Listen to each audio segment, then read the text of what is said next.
Perdida. Um amor que ultrapassa as barreiras do tempo. Autora Carina Ricci. Capítulo 27. Fora do casarão, a bagunça era tão grande quanto na cozinha. Muitas pessoas passando de um lado para o outro com caixas nas mãos, carroças e mais carroças cheias de aparatos e alimentos. Ian estava no centro do estábulo com Storm. Sua aparência era bem diferente da que eu estava habituada. Vestia apenas camisa e calças, como na noite anterior. Mas agora a camisa estava suja de terra e grandes manchas de suor no peito largo faziam o tecido grudar em sua pele. O cabelo despenteado estava úmido pelo esforço. Os joelhos da calça repletos de terra. Até seu rosto parecia estar sujo. Estava lindo, irresistível. Fiquei observando a cena por um tempo, não queria perder nenhum detalhe. Com as mãos espalmadas, como se dissesse ao cavalo à sua frente que estava desarmado, ele tentava se aproximar do animal. Contudo, Storm não se deixou enganar. Recuou vários passos todas as vezes que Ian tentou chegar perto. Ian fez mais algumas tentativas e, por fim, conseguiu se aproximar o suficiente para montá-lo. No entanto, o sorriso triunfante em seu belo rosto durou apenas alguns segundos, já que Storm, em um ataque de rebeldia, empinou para trás, relinchando feito louco. Ian não conseguiu mais se segurar e acabou caindo. Ian! Gritei, abrindo a cerca e correndo, com o vestido erguido, até ele. Você está bem? Atirei-me de joelho ao lado dele, minhas mãos percorrendo seu peito, seus ombros, seu pescoço. Tudo estava no lugar. Ele tentou se levantar e gemeu baixinho. Ai, minhas costas! Resmungou, se apoiando nos cotovelos. Encarou-me, meio sorrindo, meio gemendo. Bom dia, senhorita. Como está hoje? Como você está? Quer que eu mande chamar o médico ou te leve para algum hospital ou um pronto-socorro? Ou seja lá o nome que tem aqui. Você quebrou alguma coisa? Bateu a cabeça? Quantas sulfias você está vendo? Ele riu, me acalmando um pouco. Acalme-se, estou perfeitamente bem. Sua mão tocou a minha ainda sobre seu peito. Não é a primeira vez que ele me derruba, lembra-se? Ele tentou se sentar. Coloquei as mãos em seus ombros para dar apoio. Tem certeza que está tudo bem mesmo? O cavalo era tão alto, talvez ele não sentisse a dor porque o corpo ainda estava quente. Tenho. Agora, pare de se preocupar comigo. Ele sacudiu a cabeça cheia de terra. Uma chuva de areia caiu. Acho que Madalena me passará outro sermão hoje. Ontem já falou pelos cotovelos por conta de 1 ou 2 manchas de tinta. Depois sorriu com cara de quem tinha aprontado e tinha sido pego. E não se arrependia nem um pouco. Não achei graça. Você poderia ter se machucado, idiota. Soltei-o, me levantando rapidamente. Pensei que tivesse desistido desse cavalo. Está tentando deixar Elisa sozinha, sem pai, mãe e sem irmão também? Como se atrevia a fazer aquele tipo de idiotice? Qualquer um podia ver que Storm não seria domado por ninguém. Era claro como cristal. Apenas aquele teimoso não via isso. Por que ele ainda insistia? É claro que não. Só estou tentando uma nova técnica. Ele ainda sorria. Minha raiva aumentou. E qual é a nova técnica? Ser atirado a 2 metros de altura por um animal selvagem? Parabéns, funciona perfeitamente bem. A ironia e a raiva se misturaram em minha voz. Ele se levantou e sacudiu as calças, fazendo cair outra chuva de areia. Pensei que não fosse possível, mas vejo que me enganei. Ele disse, endireitando as costas. Fiquei confusa. Que nem fosse possível o quê? Pensei que não fosse possível você ficar mais adorável do que já é, mas me enganei. Ele explicou, sorrindo carinhoso.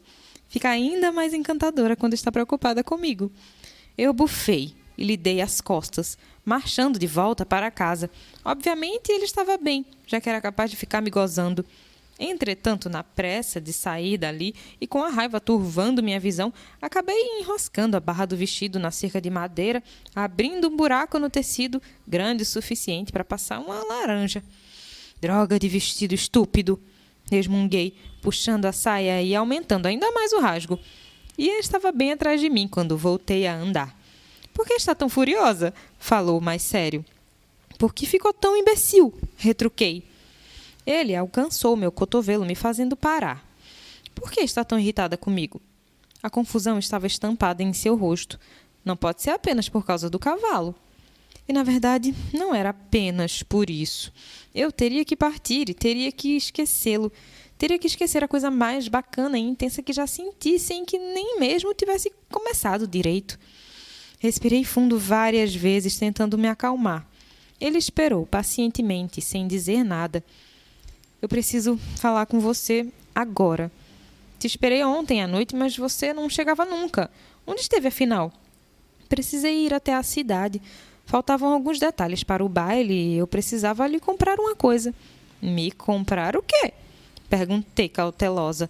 Não gostei muito da cara dele quando disse isso. O jeito como falou e o seu sorriso me diziam que eu podia me meter em outra enrascada. Uma deliciosa, mas ainda assim uma enrascada. Ficará pronto dentro de alguns dias. Em breve você saberá, prometo. Por que queria falar comigo ontem? O tom carinhoso em sua voz derreteu minha raiva de vez. Suspirei. Você sabe por quê? Ah, ele assentiu. Podemos conversar agora. Também tenho algo importante para lhe dizer. Ian parecia ansioso para termos nossa conversa. Talvez pensasse que poderíamos encontrar uma forma de resolver tudo, que tudo acabaria bem. Mas ele não conhecia a história toda, e nem toda conversa do mundo consertaria minha vida naquele momento. Ótimo, mas eu preferia que fosse num lugar mais reservado. Se eu ia contar que nasci 200 anos à frente, seria melhor não ter plateia. Apesar de os empregados estarem atarefados com os preparativos para o baile e passarem por nós como se não nos vissem, um ouvido curioso poderia captar algo que não devia. E eu não queria nem pensar nas consequências que isso poderia ter. E onde gostaria de fazer isso? Tanto faz, desde que ninguém nos ouça. Não importa onde seja. Dei de ombros. Minha coragem começava a fraquejar. Seria tão bom se eu pudesse simplesmente não pensar em nada, não contar nada e agir apenas como eu queria. Suspirei outra vez. Não adiantava mais adiar o inevitável. Ele tinha que saber tudo antes que eu desaparecesse de sua vida para sempre, sem deixar nenhuma explicação. Ian deu uma arrumada na gola da camisa e passou as mãos pelos cabelos suados. Se não se importar que eu não esteja vestida adequadamente para acompanhá-la, não seja ridículo, Ian. Você está ótimo assim. Vamos logo, antes que eu perca a coragem. E comecei a andar, esperando que ele me seguisse. E assim ele fez. Porém, andamos uns 3 ou 4 passos apenas, antes que Madalena aparecesse correndo e gritando desesperada.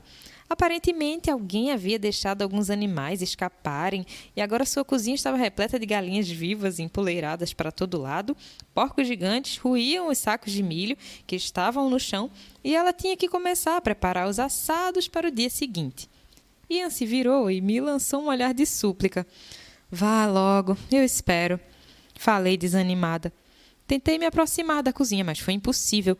Havia muita gente tentando agarrar os bichos. Achei melhor esperar do lado de fora. Levou mais tempo do que eu esperava para capturarem todos os animais. Ouvi muito cacarejo, grito e oink, oink. Porra! Exclamou Ian, e eu arregalei os olhos, completamente maravilhada. Gostei de vê-lo despido de sua fachada educada, se comportando mais como o tipo de gente a que eu estava acostumada. Outros xingamentos foram ditos por alguns empregados, fazendo com que eu me sentisse em casa. Depois de quase meia hora, Ian saiu da cozinha, uma galinha em cada mão, algumas penas no cabelo. Tentei muito não rir, bem que eu tentei. Ele entregou as galinhas ao moleque que passava. Cuide disso, por favor, pediu, parecendo cansado. Depois foi até a torneira ao lado do coxo e meteu a cabeça na água. Seus cabelos ensopados brilhavam num tom de azul muito escuro. Um pouco da água escorreu pela camisa, que grudou em seu peito e cada músculo bem definido ficou exposto através do tecido transparente. Foi impossível desgrudar os olhos, mas ele não pareceu notar meu olhar de cobiça.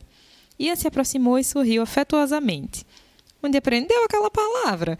Perguntei, queimando de curiosidade. Qual? Ele disse, confuso. Porra! Onde aprendeu isso? Ah, perdoe-me, Sofia. Eu não imaginei que você pudesse ter ouvido. Não se preocupe, eu adorei. Só fiquei curiosa para saber onde aprendeu um palavrão desses. Pensei que não existissem essas palavras aqui. Eu leio muito, explicou envergonhado. E aprendeu isso num livro? Indaguei ainda mais interessada. Um livro que tem porra escrito? De verdade? Ele corou. Sim, E não repita o que eu disse, por favor. Que livro é esse? Deve ser um autor revolucionário. Ele relutou. Parecia muito embaraçado, mas acabou me dizendo: Bocage. Sua voz saiu tão baixa que mal pude ouvir. Acho que já ouvi falar. Não é aquele carinha português que escrevia poemas eróticos? Eu me lembrava da parte da poesia, o pessoal de letras adorava citá-lo. Aqui dorme Bocage, o putanheiro, passou vida folgada e milagrosa, comeu, bebeu, fodeu, sem ter dinheiro. E como é que você sabe disso? Ian inquiriu exasperado. Faz parte do que eu tenho para te contar, apontei. Ele suspirou. Que tal conversarmos na margem do rio? Creio que não correremos o risco de... Senhor Clark, que bom que o encontrei. Gomes desceu os degraus da cozinha com o rosto em pânico. Houve um incidente com as carroças de entregas, patrão. Uma delas acabou batendo na outra e os 2 cavalheiros não estão se entendendo. Estão muito exaltados. Temo que acabem perdendo a cabeça. Os olhos aflitos do mordomo não deixavam dúvida quanto ao que seria esse perdendo a cabeça. Não em minha casa. Ian vociferou. Depois saiu quase correndo, com o mordomo em seu encalço. Estava começando a pensar que o destino não queria que eu contasse minha história a ele. Tudo acabava dando errado de alguma forma cada vez que eu tentava. Tentei falar com Ian outras vezes naquela tarde, mas as emergências apareciam e lá ia ele salvar o mundo. Pensei que poderíamos conversar depois do jantar. Eu ainda não entendia tanto carnaval só por causa de um baile. É como as pessoas se lembrarão da família. Ian me explicou, enquanto seguíamos para a sala de música. Elisa queria tocar um pouco antes de dormir. Lembra-se do que disse a senhora Albuquerque sobre o baile que o Marquês ofereceu? Claro. Homens que se comportaram mal a fizeram sair mais cedo da festa. Então, por mais que o Marquês ofereça outros bailes melhores do que qualquer um de que já se tenha ouvido falar, ele sempre será lembrado por este específico, do qual os convidados foram obrigados a se retirar porque alguns cavalheiros não souberam se comportar perante as damas. Sentei-me ao lado dele e Theodora ao lado de Elisa no piano. Imaginei que estivesse nos dando um pouco mais de privacidade. Começava a gostar de Theodora. E por que você se importa com isso? Ele não parecia ser tão vaidoso a ponto de querer dar o baile mais perfeito que já existiu. Na verdade, não me importo, mas Elisa se importa. Ele olhou para a irmã com ternura. Quero que tudo ocorra como ela planejou. Também observei Elisa, que começara a tocar uma música familiar. Reconheci de imediato, pois eu tinha aquela música no meu MP3, só que era tocada por uma banda dinossáurica de rock, juntamente com uma filarmônica. Sorri. A primeira coisa em comum até agora. Bem, com exceção do palavrão de Ian. Gosta dessa? Ian indicou o piano com a cabeça. Muito? Respondi entusiasmada, agarrando seu braço com as 2 mãos. Eu tenho essa música. É uma versão um pouco diferente, bem mais pesada, mas é a mesma melodia. Tive muito trabalho para baixá-la na internet. Eu não conseguia... Parei no instante que a ruga em sua testa se aprofundou. Eu tinha que conversar com ele logo. A situação estava ficando insuportável. Pretende me contar algum dia onde fica esse tal lugar? Perguntou depois de algum tempo de silêncio, exceto pela música. Na verdade, pretendo te contar hoje. Tenho que te contar tudo, Ian. Acha que pegaria mal se fôssemos conversar lá na sala de visitas, só nós 2? Não sei. O que significa pegar mal? Ele perguntou, educado como sempre. Ai, é tipo ruim, ofensivo, indecoroso. Não fica bem. Senhor Clark, ainda bem que o encontrei. Era Gomes outra vez. Ah, pelo amor de Deus! Não prestei atenção em qual era a emergência que Ian simplesmente tinha que resolver àquela hora da noite. Esperei impaciente que ele voltasse, mas a hora foi passando, ele não voltava. Theodora e Elisa ficaram cansadas e resolveram se retirar. Fiz o mesmo. O que mais poderia fazer? Não consegui dormir, é claro. Na verdade, nem tentei. Fiquei andando de um lado para o outro, acreditando que ele viria me procurar. Aguardei mais algumas horas e então desisti de esperar por ele. Abri a porta decidida e vi o corredor às escuras. Alguém devia ter apagado as velas e eu nem ao menos percebi. Peguei a vela do quarto e andei pelo corredor tentando não fazer barulho nem chamar a atenção. Encontrei a sala igualmente escura e vazia. Continuei em frente. Eu iria falar com Ian, nem que precisasse ficar sentada diante do seu quarto, esperando a noite toda. Bati de leve na porta quando a alcancei. Elisa dormia a poucos metros dali e eu não fazia ideia de qual era o quarto de Theodora. Ouvi algumas coisas lá dentro. Ian estava no quarto. A porta se abriu um pouco e pude ver que ele ainda estava de camisa. Ainda está acordado? Que bom! Sussurrei. Vamos conversar? Agora, exigi. Ele abriu a porta um pouco mais, mas pareceu perturbado. O que está fazendo aqui a essa hora? Sussurrou, me reprovando. Eu te esperei até agora, mas como você não me procurou, resolvi te encontrar e te encontrei. Agora vai me deixar entrar ou vamos conversar no corredor e acabar acordando a casa toda? Sofia, eu não posso deixá-la entrar. Você enlouqueceu? Tem alguém aí dentro com você? Essa seria a única coisa que me impediria de entrar naquele quarto e ter essa conversa com ele. É claro que não. Ele respondeu horrorizado e ofendido. Sua voz era bem mais alta que meus sussurros. O que você está pensando? Não estou. Agora me deixe passar. Não esperei pela resposta. Me enfiei entre ele e a porta e entrei. Ian olhou para os dois lados do corredor antes de fechá-la. O que acha que está fazendo, Sofia? Ele foi até uma mesa, como a do meu quarto, com o jarro e a bacia, e lavou as mãos cheias de tinta. A água ficou negra quando as cores se misturaram.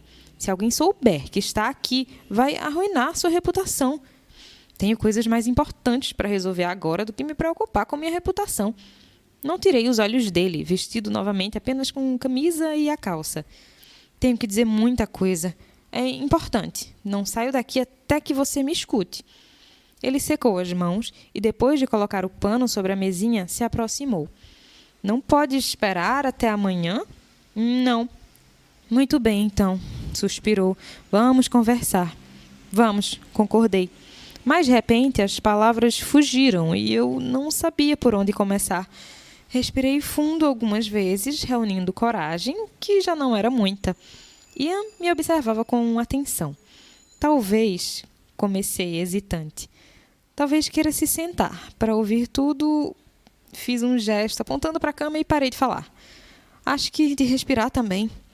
Havia um quadro ao lado da cama, uma tela inacabada. Meus pés foram atraídos até ela sem que eu me desse conta disso. Levantei a vela que ainda segurava para iluminar melhor o retrato e arfei. Mas era eu. O quadro inacabado era uma cópia perfeita da noite em que fomos à ópera. Eu usava o vestido rosa, a flor presa em minha trança, meus olhos brilhantes. Minha figura estava quase pronta, meus cabelos, minha pele, meus lábios. O vestido, porém, tinha apenas um pequeno contorno de tinta rosa no colo. Levantei a mão para tocá-lo. Era tão real que parecia um espelho de meio corpo que refletia uma imagem mais bonita que a original. Não toque, ele pediu ainda do outro lado do quarto. Virei-me para vê-lo. A tinta ainda está úmida, vai borrar. Ele parecia desconfortável, assustado, inseguro. Olhei para o quadro mais uma vez. Essa mulher linda no quadro sou eu. É assim que ele me vê. Ian. Minha voz saiu distorcida por culpa do nó em minha garganta. Por que me pintou? Pensei que não gostasse de retratar pessoas. Ele não respondeu. Virei-me para encará-lo, a pergunta ainda em meus olhos. Nós nos encaramos por um minuto eterno antes que ele me respondesse. Por que não posso perdê-la, Sofia? Porque se tudo que posso ter é este retrato, e apontou para a tela com um gesto derrotado. Ah, Ian. Deixei a vela no apoio de tintas e me atirei em seus braços.